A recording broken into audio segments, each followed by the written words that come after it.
I was never one to spook easily. Growing up in a rough neighborhood, I'd seen enough real danger to dismiss most horror stories. But what happened to me one night changed everything. It was last winter. I'd been working late at the office, trying to catch up on some overdue reports. By the time I looked up from my desk, it was nearly midnight. I cursed under my breath, realizing I'd be lucky to catch the last train home.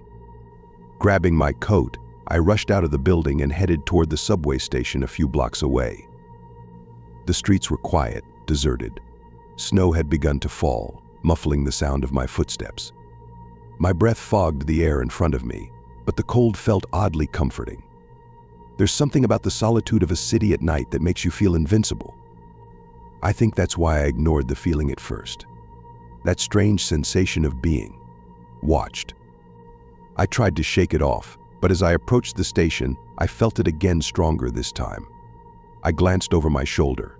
The street was empty, just me and the snow, but the hairs on the back of my neck stood up. Something was off. I hurried down the stairs to the subway, glad to get out of the open. The station was dimly lit, and aside from the flickering fluorescent lights, it was completely deserted. No one at the ticket booth, no one waiting on the platform. I checked the time, 12:13 a.m. The next train wasn't due for another 20 minutes. I sat down on the cold metal bench, pulling my coat tighter around me. That's when I heard it. A soft scraping sound coming from the far end of the platform. My head snapped in that direction, but all I saw were shadows. Long, stretching shadows that twisted with every flicker of the lights. The scraping stopped. I tried to convince myself it was nothing, maybe some trash rolling around. But then I heard it again, this time closer. And then, the faintest whisper. A voice, too low to make out the words. "Who's there?" I called out, my voice echoing down the platform. No answer. My heart began to race, but I stayed where I was, trying to stay calm. I pulled out my phone to check the time again, to distract myself. 12:16 a.m.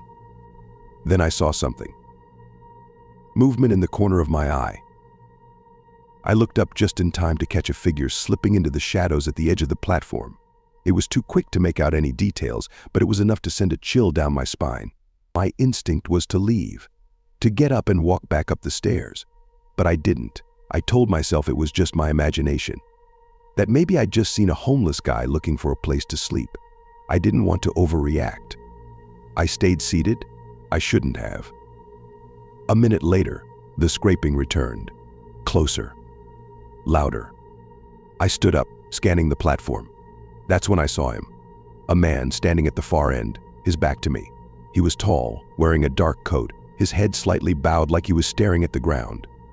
"Hey," I shouted, my voice shaking now. "What do you want?"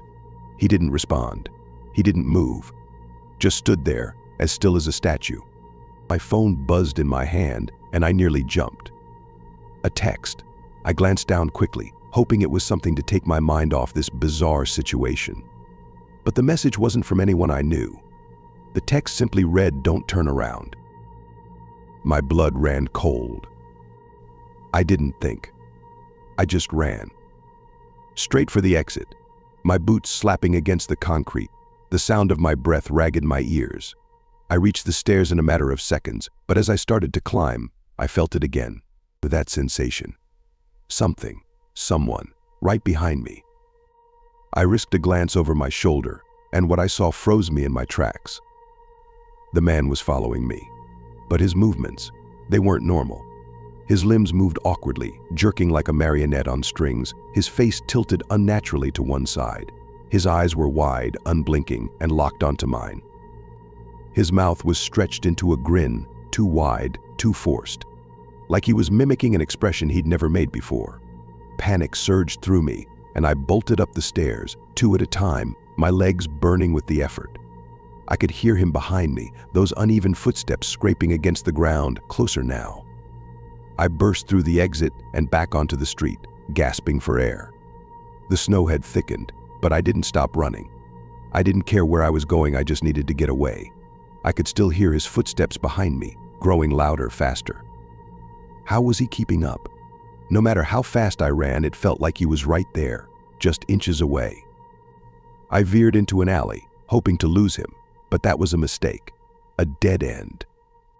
I turned around, my chest heaving, trying to think of a way out. But he was already there, standing at the mouth of the alley. His twisted grin hadn't faded, his body still jerking unnaturally with every step. And then he spoke. In a voice so low, so distorted, it didn't even sound human. "You shouldn't have looked." I backed away, pressing myself against the brick wall behind me. My heart was pounding so hard I thought it might burst out of my chest. There was nowhere to go, nowhere to run. He took another step closer, his eyes never leaving mine, that sick grin never faltering. And then, as quickly as it had all started, he stopped, just a few feet away from me. He cocked his head, studying me, and for a moment I thought I saw pity in those wide, dead eyes. Then, without a word, he turned and walked away, just like that, disappearing into the snow-covered streets as if he had never been there at all. I didn't move for what felt like hours. My legs refused to work. Eventually, I forced myself to stumble out of the alley and onto the main road. By the time I made it home, it was nearly dawn. I haven't used the subway since that night. I can't.